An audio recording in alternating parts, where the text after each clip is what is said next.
selamat datang kembali di episode mengkritisi upacara ngaben yang membahas antara sakralitas dan gengsi sosial.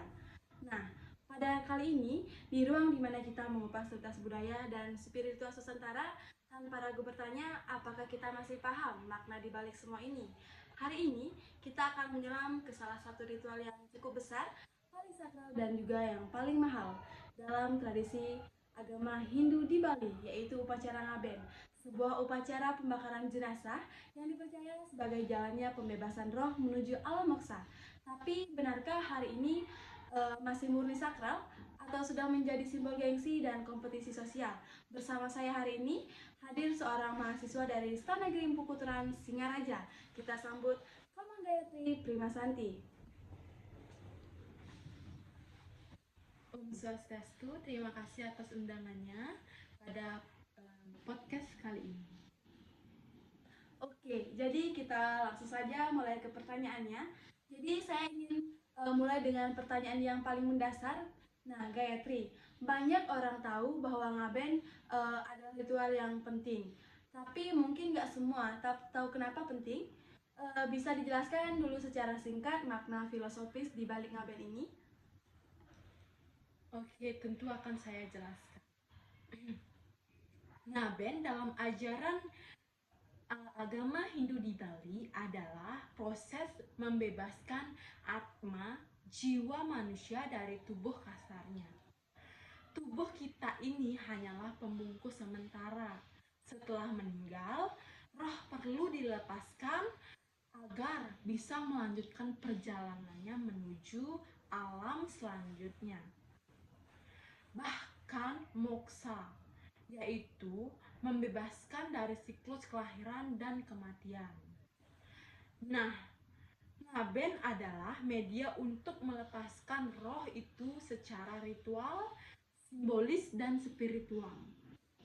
Berikut akan saya jelaskan sedikit tentang penjelasan filosofi yang lebih jelas tentang ngaben tersebut.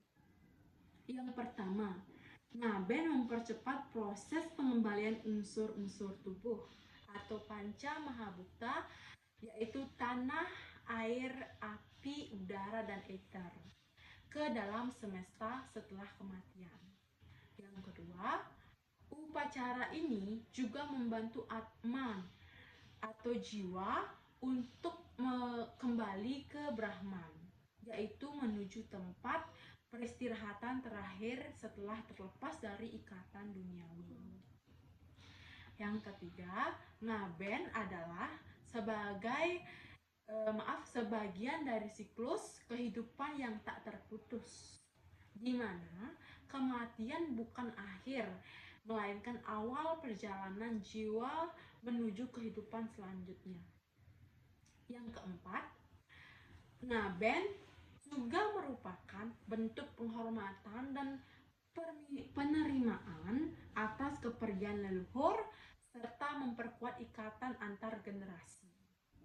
Yang kelima, ngaben juga mencerminkan pentingnya menjaga keseimbangan antara dunia fisik dan spiritual serta menerima kematian dengan kebijaksanaan dan rasa hormat. Dan yang terakhir yaitu yang keenam, upacara ini juga mengajarkan nilai-nilai secara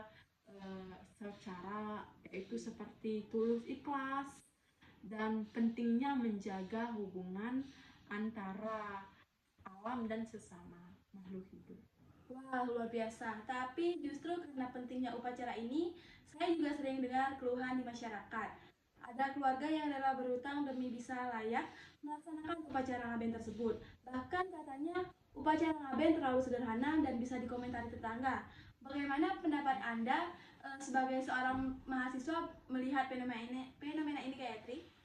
Oke, itu juga sangat kenyataan yang menyedihkan dan banyak juga terjadi di masyarakat sekarang ini. Ketika kita berbicara tentang layak, seringkali yang dimaksud bukan lagi layak secara spiritual, tapi juga secara sosial. Ini masalah utama yang harus kita refleksikan.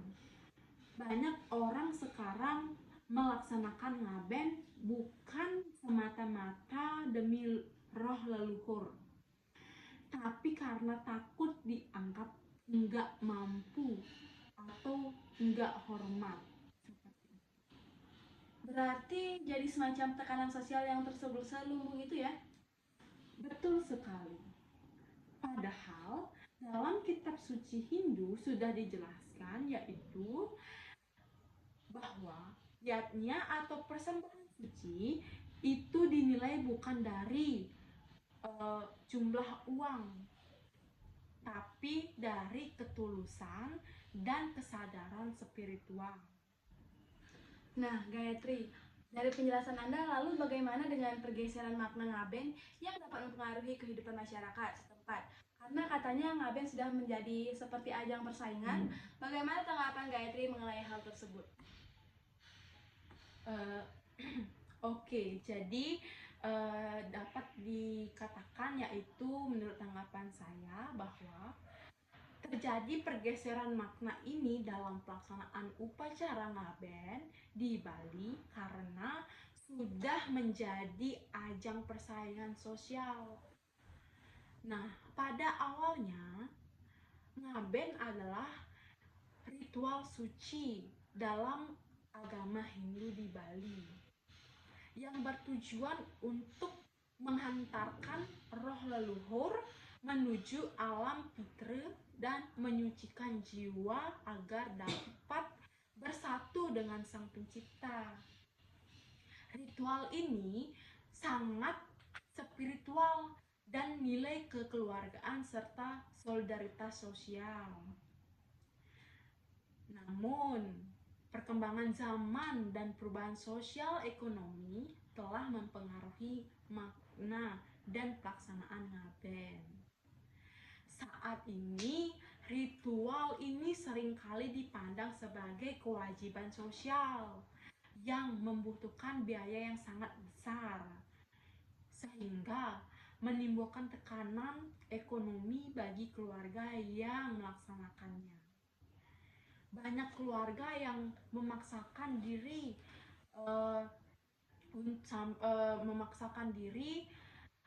untuk menggelar upacara ngaben tersebut dengan biaya yang tinggi karena gengsi dan persaingan sosial mereka.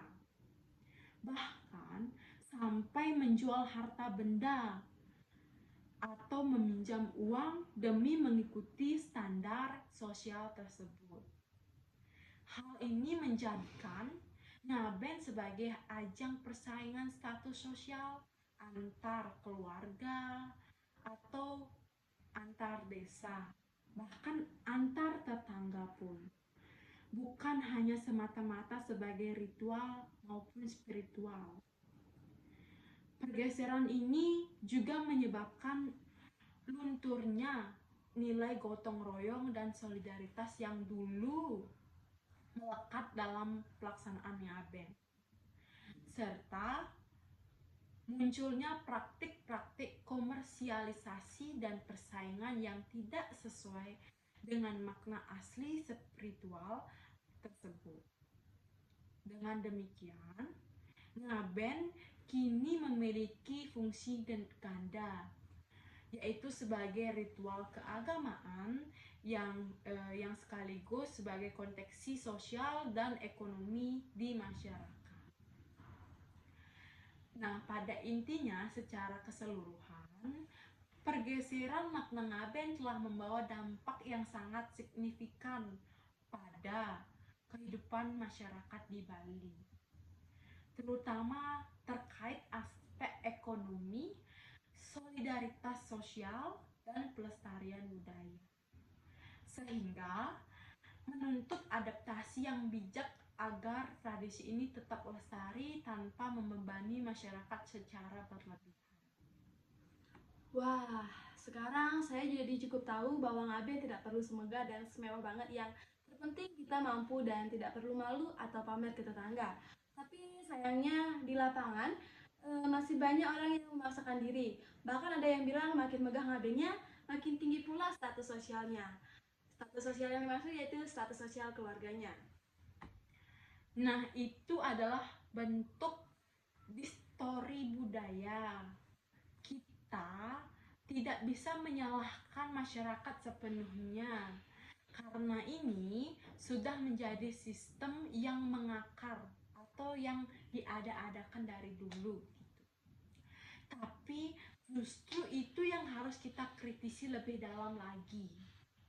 Kalau tidak, lama-kelamaan budaya ini menjadi semacam seperti panggung pertunjukan sosial. Bukan lagi sarana pelepasan roh, tapi ajang untuk menunjukkan kemewahan dan pada saat upacara ngaben tersebut. Oh, jadi saya jadi penasaran nih. Kalau kita bicara realita di desa-desa, apakah ada upaya untuk menyederhanakan dan tidak perlu membebani masyarakat setempat? Tentu ada. Ini patut diapresiasi sekali di beberapa desa di Bali.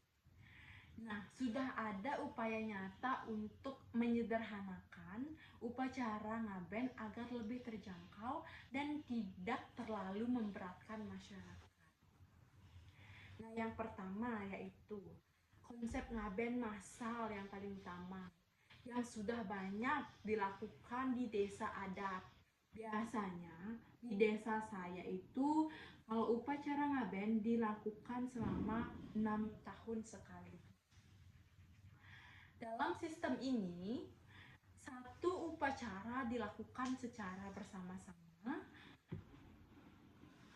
oleh beberapa keluarga yang ikut dalam pelaksanaan ngaben tersebut.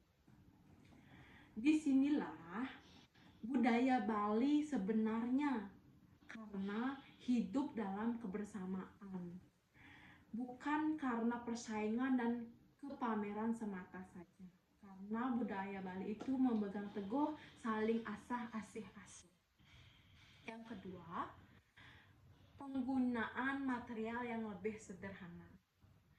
Nah, ada kecenderungan menggunakan bahan perlengkapan upacara yang lebih sederhana dan sangat ekonomis tanpa mengurangi makna spiritual tersebut. Yang ketiga, nilai gotong royong dan dana bersama. Masyarakat desa sering melakukan gotong royong dalam persiapan dan pelaksanaan ngaben tersebut, serta mengumpulkan dana bersama agar beban biaya tidak hanya ditanggung oleh satu orang keluarga itu saja. Yang keempat, pendampingan dan dari pemerintah dan lembaga adat, yang dimana beberapa desa mendapatkan dukungan dari pemerintah daerah atau lembaga adat tersebut untuk memberikan edukasi dan bantuan agar upacara tersebut tetap hikmat namun tidak berlebihan gitu. Nah, pada intinya memang ada kesadaran dan upaya dari masyarakat desa untuk menyederhanakan upacara ngaben ini agar tidak terlalu membebani secara finansial dan sosial. Hal ini penting agar tradisi tetap lestari tanpa mengorbankan kesejahteraan keluarga dan komunitas. Wah, jadi di sana pasti ada referensinya ya. Mungkin dari tokoh adat atau masyarakat yang cukup konspiratif atau bagaimana, Gayatri? Oke, tentu ada. Nah, mereka yang merasa bahwa perubahan bentuk upacara adalah bentuk penodaan, tapi disinilah pentingnya sebuah edukasi. Kita harus bisa membedakan antara esensi dan eksistensi, yaitu ngaben sebagai membebaskan roh, sedangkan eksistensinya bisa berubah menyesuaikan zaman, asal tidak meninggalkan nilai-nilai spiritualnya. Mungkin apakah boleh saya bertanya cukup pribadi, bagaimana Gayatri melihat Ngaben dalam keluarganya? Oke, kalau di keluarga saya sendiri, eh, keluarga saya pribadi memilih melaksanakan Ngaben yang sederhana saja, yang 6 tahun sekali saja bersama dengan masyarakat desa yang mengikuti Ngaben tersebut, yaitu Ngaben massal. Tapi uh, itu juga sangat penuh maknanya, tidak melebih-lebihkan tapi sangat bermakna sekali. Kami di keluarga lebih fokus pada doa, pemujaan, dan meditasi. Yang penting sekali yaitu sebagai kita sebagian melepas dengan ikhlas orang yang sudah meninggal tersebut, bukan seberapa tinggi nominal uang atau berapa banyak daging babi yang dimasak atau yang dikeluarkan. Seperti itu di keluarga saya. Nah, ingat, tidak perlu malu walaupun sederhana. Jangan dengarkan apa kata tetangga dan kata orang-orang lainnya. Intinya, kita melaksanakan Ngaben tersebut secara tulus ikhlas dan sudah bermakna. Dan saya rasa itu juga yang perlu ditanamkan ke generasi muda pada saat ini. Karena kalau generasi muda memilih upacara adat sebagai beban, mereka pasti bisa menjadi menjauh, bukan? Iya, benar sekali. Kalau dibiarkan, akan muncul generasi yang melihat agama dan budayanya sebagai sesuatu yang mahal, yang rumit, dan menekan pikiran, dan pastinya sangat menguras kantong. Apalagi kebutuhan sekarang itu kan banyak dan mahal. Kalau dibebani dengan Ngaben yang mewah dan megah, pastinya juga akan menekan orang tersebut gitu. Padahal seharusnya budaya itu membebaskan, mencerahkan. Disinilah pentingnya transformasi ritual, bukan penghapusan tapi permurnian. Seperti itu. Wah, keren. Tapi transformasi ritual, bukan dihapus tapi dimurnikan ya? Iya. Nah, betul sekali ya. Hanya tapi dimurnikan. Kita perlu generasi yang berani berkata, mengeluarkan pendapat dan pendapat yang kritis. Saya ingin beragama dengan makna, bukan sekedar mengikuti bentuk saja. Kalau tidak, kita hanya akan mewariskan kerangka kosong saja. Wah, cukup menarik. Tapi bagaimana dengan pendapat yang mengatakan bahwa budaya Bali harus dilestarikan, termasuk dengan mempertahankan bentuk-bentuk upacara tradisional termasuk upacara Ngaben? Apakah Anda melihat ada alternatif atau solusinya yang dapat dilakukan sebagai seorang mahasiswa Gayatri? Oke. Jadi, budaya Bali yang dimana khususnya upacara tradisional seperti Ngaben ini memang sangat penting untuk dilestarikan karena mengandung makna spiritual, sosial, dan artistik dan mendalam bagi masyarakat Bali tersebut. Ngaben bukan sekedar ritual pembakaran jenazah saja, melainkan proses sakral untuk membebaskan roh dari ikatan duniawi agar dapat menuju alam baka dan reinkarnasi. Selanjutnya, alternatif dan solusi pelestarian upacara Ngaben yang agung dan artistik tersebut. Nah, yang pertama yaitu pelestarian harus berfokus pada menjaga keaslian prosesi dan makna spiritual upacara Ngaben itu. termasuk tahapan-tahapan ritual seperti memandikan jenazah, pemasangan lembu kayu, prosesi pembakarannya, dan ritual pendukung lainnya. Hal ini menjaga nilai sakral dan filosofi yang terkandung dalam ngaben tersebut.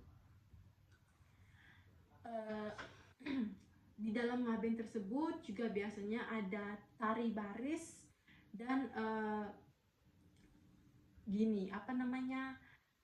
yang pakai riasan pasangan dua cewek, satu cewek dan satu cowok tersebut.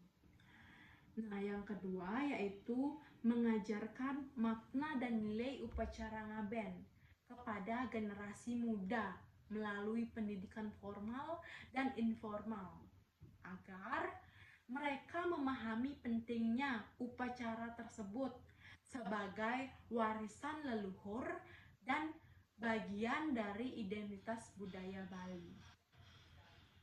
Yang ketiga, mengelola partisipasi wisatawan agar tidak mengganggu kesakralan upacara tersebut. Misalnya, dengan pembatasan akses dan edukasi wisatawan tentang tata krama saat upacara berlangsung. Hal ini menjaga suasana hikmat dan arsitek upacara tanpa mengorbankan nilai-nilai budaya. Yang keempat, mendokumentasikan secara detail seluruh proses dan nilai upacara ngaben tersebut dalam bentuk video, foto, dan tulisan untuk arsip budaya dan sebagai bahan edukasi di masyarakat yang luas dan generasi yang akan datang. Yang kelima, pemerintah daerah dan lembaga adat perlu memberikan dukungan dalam bentuk regulasi, penandaan dan fasilitas yang akan dilaksanakan dalam upacara agar tetap berjalan sesuai tradisi dan dapat bertahan di tengah perubahan zaman. Yang keenam yaitu memungkinkan adaptasi teknis yang tidak mengurangi nilai sakral. Misalnya, dalam hal penggunaan bahan yang lebih ramah lingkungan untuk menara jenazah tersebut, atau pengaturan waktu dalam pelaksanaan agar sesuai dengan kondisi modern tanpa menghilangkan esensi upacara. Nah, dengan solusi-solusi tersebut, upacara ngaben ini dapat tetap dipertahankan dalam bentuk yang agung dan arsitek sekaligus relevan dengan perkembangan zaman sekarang, sehingga budaya Bali tetap hidup dan dihormati oleh masyarakat dan luar dunia ataupun di negara luar. Seperti itu. Wah, teman-teman, sangat keren sekali ya pemaparannya. Jadi saya ingin menanyakan satu hal yang membuat saya agak bingung juga. Jadi apa dampak dari segi positif dan negatif di ekonomi dalam melaksanakan upacara ngaben bagi masyarakat di desa ini? Oke, jadi dampak ekonomi dari pelaksanaan ngaben massal memiliki sisi yang sangat positif dan juga cukup negatif. Yang pertama dari sisi positif. Nah, pertama yaitu pengurangan beban biaya. Ngaben massal dirancang untuk meringankan biaya upacara kremasi yang biasanya sangat mahal, bisa dibilang ya, jika dilakukan secara individu atau pribadi.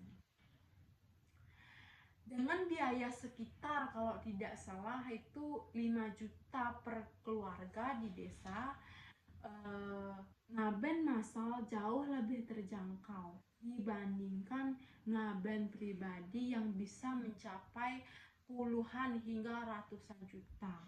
Contohnya waktu itu ada dari tetangga saya ngaben itu mencapai dananya hingga 70 jutaan. Itu sangat mahal sekali gitu.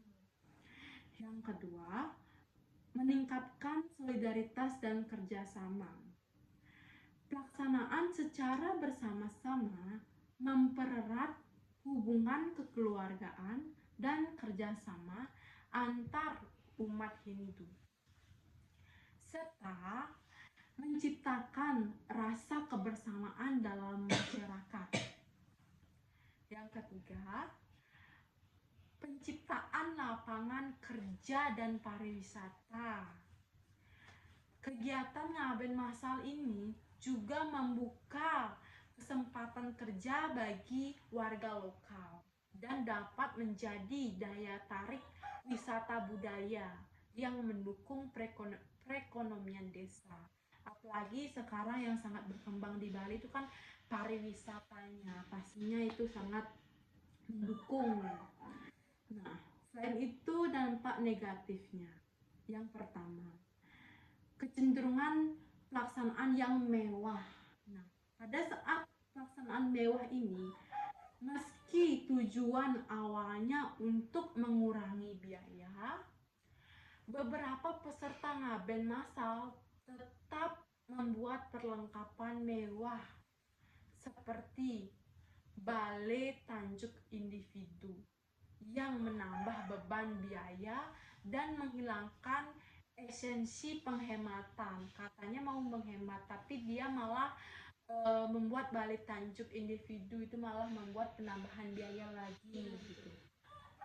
Faktor ini dipengaruhi oleh gengsi, karena kan banyak yang melakukan ngaben massal. Nah, ia ingin sendiri mewah di ngaben massal tersebut. Nah, itu mungkin karena gengsi atau bagaimana, dan kepuasan pribadi mungkin, dan rasa bakti yang tinggi oleh maaf kepada si yang sudah ditinggalkan tersebut. Yang kedua, masalah sosial dan gangguan. Di lokasi upacara kadang terjadi kegiatan judi dan konsumsi miras yang mengganggu kelancaran dan kesakralan acara tersebut. Biasanya itu kan ada hal-hal yang seperti itu ya pada saat ngaben atau acara-acara lain. Yang ketiga yaitu beban biaya masih ada, dimana walaupun sudah lebih murah, biaya ngaben massal tetap bisa menjadi beban bagi keluarga dengan kondisi ekonomi yang sangat sulit gitu. Nah, terutama jika jumlah peturunan yang harus dibayar cukup besar, misalnya 2 juta hingga 2,5 juta per keluarga. Nah, misal nih orang tersebut sulit dalam ekonomi, hanya makan saja sudah bersyukur, sekarang harus ditanggung beban tersebut gitu. Nah, pada intinya ngaben massal secara ekonomi membantu mengurangi beban biaya dan memperkuat solidaritas sosial di masyarakat yang ada di desa. Namun masih menghadapi tantangan berupa praktik berlebihan yang menambah biaya dan masalah sosial di lokasi upacara tersebut. Perlu adanya koordinasi, sosialisasi, dan regulasi dari tokoh adat atau klien adat dan pemerintah agar pelaksanaan ngaben massal tetap sesuai tujuan dan tidak menimbulkan beban tambahan kepada masyarakat yang kurang mampu. Dengan demikian, ngaben massal merupakan solusi ekonomi yang efektif, yang sangat-sangat efektif, tapi harus diimbangi dengan pengelolaan yang baik agar manfaatnya sangat maksimal dan atau bisa maksimal sekali. Seperti itu yang bisa saya jelaskan. Wah, oke teman-teman, saya rasa kita sangat dapat pelajaran besar hari ini. Jadi ngaben bukan hanya sekedar pesta kematian. Ini tentang bagaimana kita menghormati jiwa dengan cara yang tulus dan tidak membebani hidup yang ditinggalkan. Baik, terima kasih banyak Gayatri. Semoga obrolan hari ini bisa jadi pemantik refleksi bukan cuma bagi masyarakat Bali, tapi siapapun yang hidup dalam tradisi dan sedang bertanya-tanya apakah kita masih mengerti makna di balik semua ini. Baik, terima kasih kembali. Senang bisa berdiskusi dan mengkritisi upacara ngaben karena hal ini bisa membuka kesadaran kita semua. Baik, oke teman-teman, sampai sini dulu episode kali ini. Jangan lupa merasa episode ini berarti bagikan ke teman atau keluarga, karena kadang perubahan besar dimulai dari suatu percakapan kecil. Sampai jumpa di episode selanjutnya, dan ingat, jangan hanya lestarikan tradisi, tapi pahami juga maknanya. Saya Komang Triarmayani sebagai pembawa acara, pamit undur diri. Saya sebagai Komang Gayatri Primasanti sebagai narasumber. Kami berdua pamit undur diri. Kami ucapkan terima kasih dan kami tutup dengan Parang Santi. Om Santi Santi Santi Om. Audio Jungle.